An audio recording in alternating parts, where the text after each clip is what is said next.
안녕하세요. 오늘 저희가 함께 깊이 파고들어 볼 자료는요. 성경의 이사야, 예레미야, 또 에스겔서를 넘나들면서 하나의 메시지를 추적하는 설교문 한 편입니다. 네. 아마 많은 분들이 들어보셨을 거예요. 보라, 내가 새 일을 행하리니 라는 구절에서 시작하는데요. 아, 유명한 구절이죠. 네, 보통 희망과 위로의 메시지로만 생각하기 쉬운데 이 자료는 아주 날카로운 질문을 던집니다. 과연 그 새 일이 무엇이고 또 그 약속은 누구를 위한 것인가? 어쩌면 우리가 생각했던 것과는 전혀 다른 이야기일 수 있다는 거죠. 맞습니다.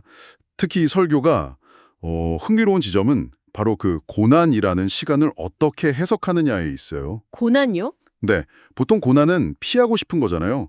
그런데 이 자료는 그 혹독한 시간이 사실은 하나님의 새 일이 시작되기 위한 필수적인 전제 조건이었다고 주장을 합니다. 아, 전제 조건이었다. 네, 오늘 이 설교문을 따라가다 보면 이 고난의 의미와 그 끝에서 약속된 진짜 변화가 무엇인지에 대한 하나의 깊이 있는 관점을 만나게 되실 겁니다. 좋습니다.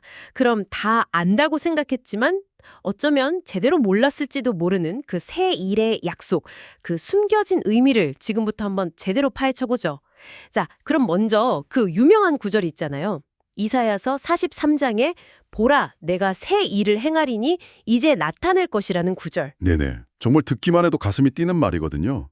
모든 게 끝났다고 생각하는 그런 절망적인 상황에서 이런 약속을 들으면 누구라도 희망을 품게 되겠죠? 그럼요. 그런데 이 설교문은 시작부터 찬물을 확 끼얹어요. 잠깐만요. 그 약속이 당신을 위한 게 아닐 수도 있습니다. 하면서요.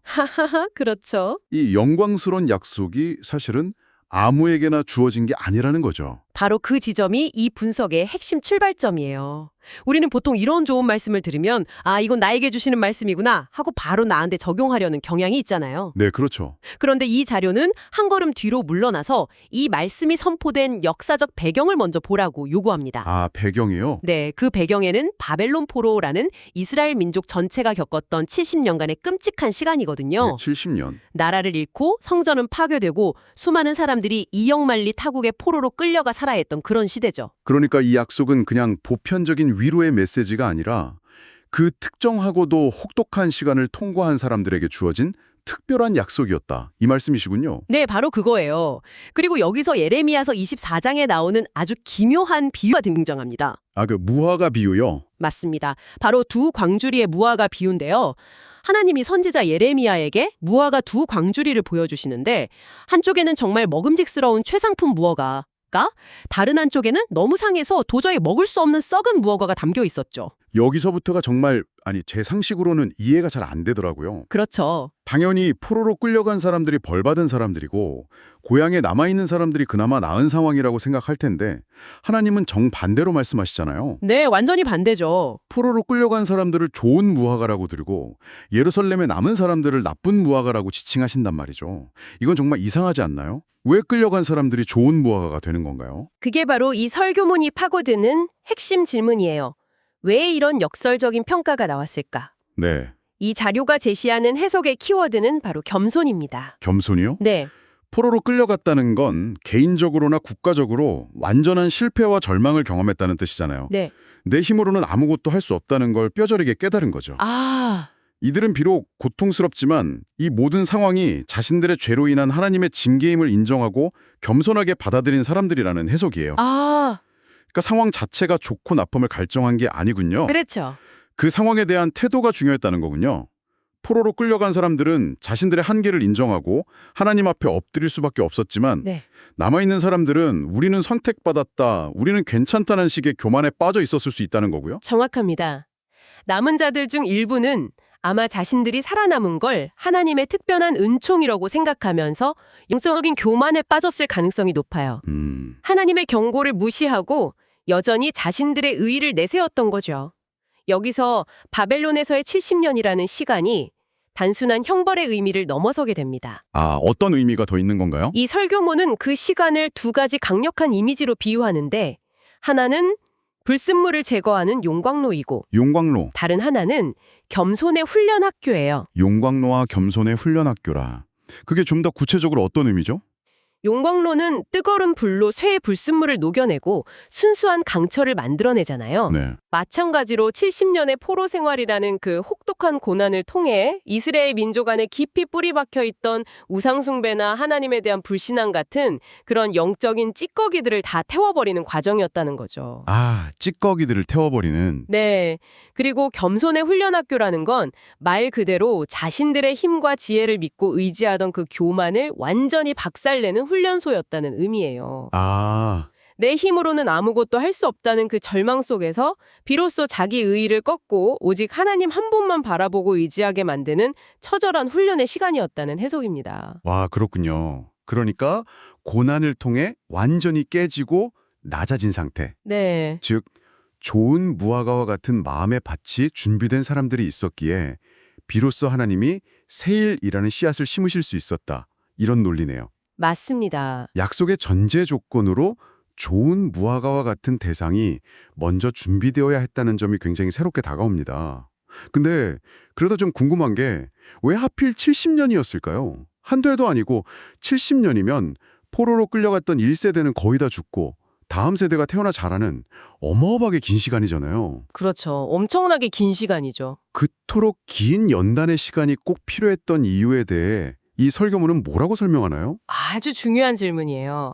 이 자료는 그 목적이 인간 스스로는 결코 죄의 문제를 해결할 수도 자신을 구원할 수도 없다는 사실을 아주 뼈저리게 철저하게 깨닫게 하기 위함이었다고 설명해요. 아, 인간적인 노력과 희망의 뿌리를 완전히 뿜어버리는 시간이었던 셈이죠. 인간적인 희망의 뿌리를 뽑는다. 그게 무슨 뜻일까요? 한번 생각해보세요.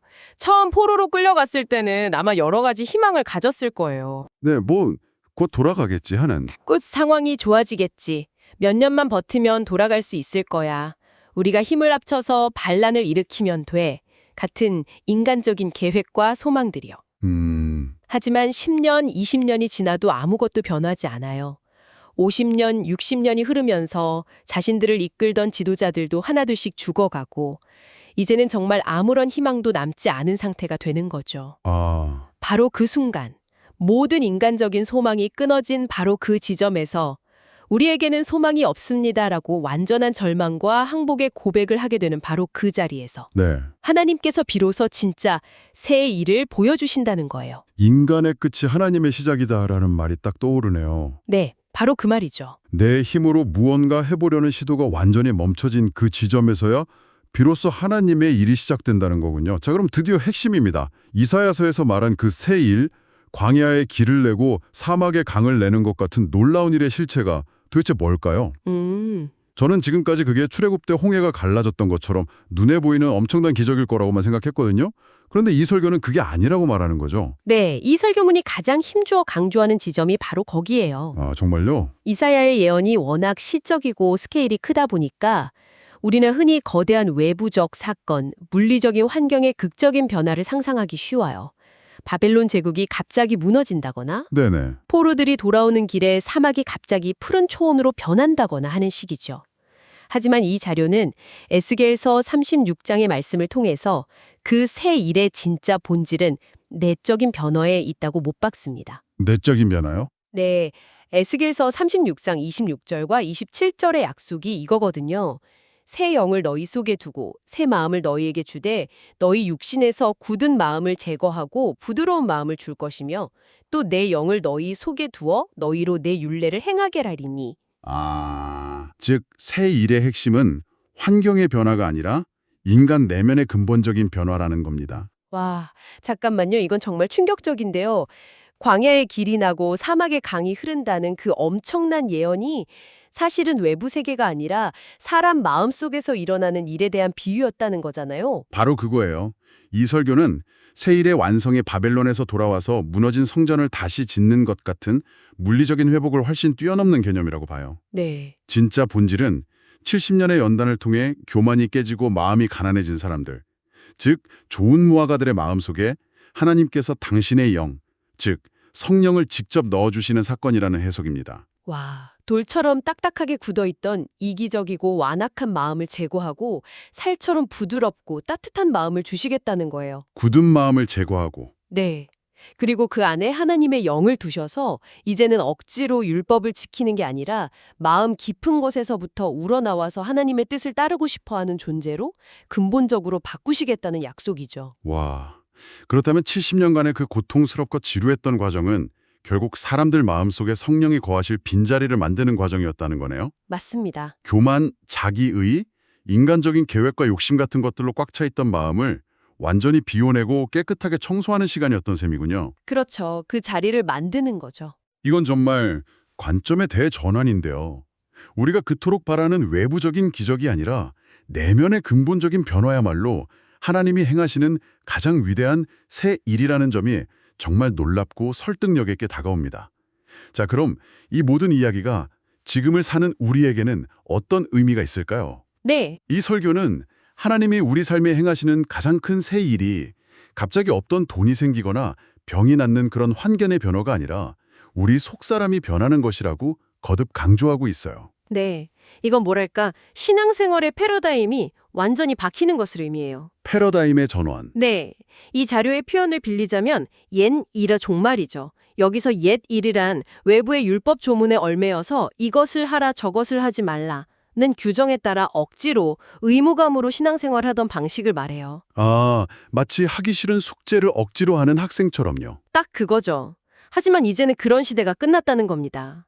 우리 안에 계신 성령께서 우리의 마음과 생각을 직접 이끄시고 자연스럽게 하나님을 사랑하고 이웃을 사랑하게 만드는 새로운 삶의 방식, 새로운 차원의 신앙이 시작된다는 거죠. 마치 냉장고에 붙여놓은 식단표를 억지로 따라하는 게 아니라 그냥 건강한 음식이 먹고 싶어지는 체질로 바뀌는 것과 비슷하네요. 아, 비유가 아주 정확합니다. 그런데 이 설교는 이 엄청난 은혜가 우리가 뭘 잘해서 자격이 있어서 주어지는 게 아니라는 점을 분명히 하죠. 맞아요. 그 점을 놓치면 이 설교의 핵심을 놓치는 거예요. 아, 이 새로운 차원의 삶이 가능한 유일한 이유는 우리가 바벨론 포로기와 같은 인생의 고난을 통과하면서 좋은 무화과처럼 하나님 앞에 완전히 항복했기 때문이라는 겁니다. 완전히 항복했기 때문에. 네. 내 힘과 지혜로는 아무것도 할 수 없다는 것을 처절하게 인정하고 하나님의 처분에 모든 것을 맡긴 그 겸손한 마음, 그 깨끗하게 비워진 마음 위에 성령이 임하신다는 거죠. 아, 그래서 역설적으로 우리가 가장 피하고 싶어하는 그 고난이 가장 큰 은혜의 통로가 되는 신비가 발생한다는 거예요. 이 설교문에 나오는 한 문장이 지금 하신 설명을 정말 잘 요약해 주는 것 같아요. 어떤 문장이죠? 내 힘으로 사막을 횡단하려던 자가 자기 한계를 깨달을 때 하나님은 그 마음 중심에 성령의 강수를 터뜨려주신다. 아, 내가 무언가를 해보려고 발버둥 칠 때는 결코 경험할 수 없었던 차원의 문이 나의 처절한 한계를 인정하고 두 손 두 발 다 내려놓는 바로 그 자리에서 열린다는 거군요. 그렇습니다. 그래서 이 자료는 연단을 통과한 사람만이 성령이 내 안에 거하신다는 이 신비로운 은혜를 진정으로 누릴 수 있다고 주장하는 거예요. 네. 만약 인생에 그런 처절한 실패와 고난이 없었다면 우리는 여전히 자기 힘을 의지하고 자기 계획을 내세우고 자기 머리를 믿으며 살았을 테니까요. 그 고난이 우리의 단단한 교만과 자기의라는 껍질을 부숴주고 우리 안에 하나님의 영이 자유롭게 일하실 수 있는 부드러운 공간을 만들어준 셈입니다. 네. 이것이 이 설교문이 말하는 새 일의 가장 깊은 의미라고 할 수 있겠습니다. 네.